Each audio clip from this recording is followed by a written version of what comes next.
C'est un secteur en plein boom, la location de voitures au Fénois. 580 sociétés sont actuellement comptabilisées, 2 fois plus qu'il y a 4 ans.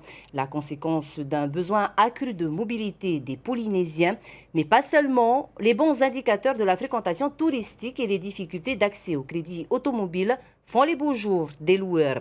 Laure Philibert et Esther Parot. Ethel est propriétaire d'une petite pension de famille à Papeete, une reconversion après une carrière dans l'aérien.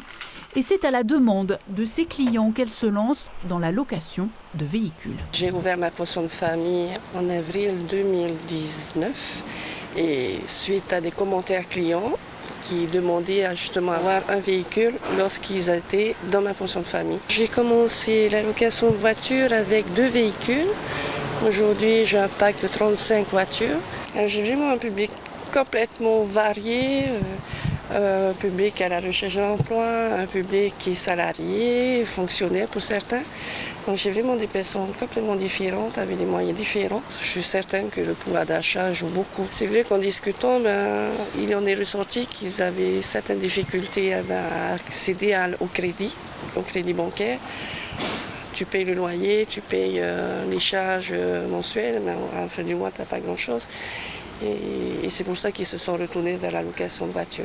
Comme Ethel, les entrepreneurs qui misent sur le secteur de la voiture à la carte sont nombreux.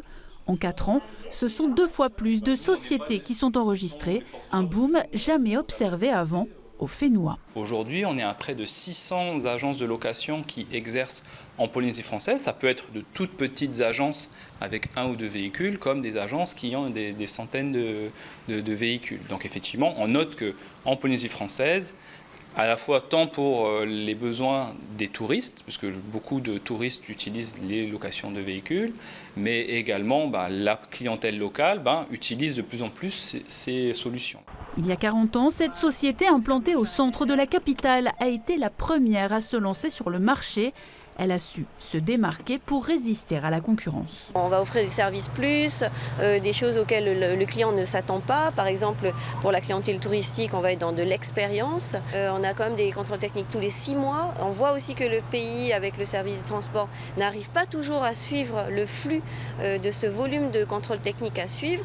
Alors comment ils font pour gérer toutes ces 600 agences de location?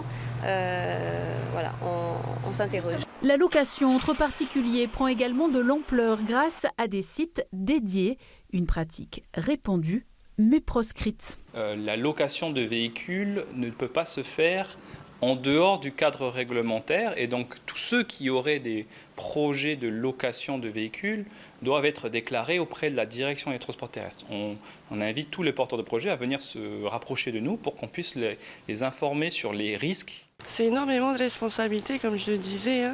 C'est vrai qu'il m'arrive certains soirs de repenser aux personnes à qui j'ai loué, les circonstances dans lesquelles j'ai loué.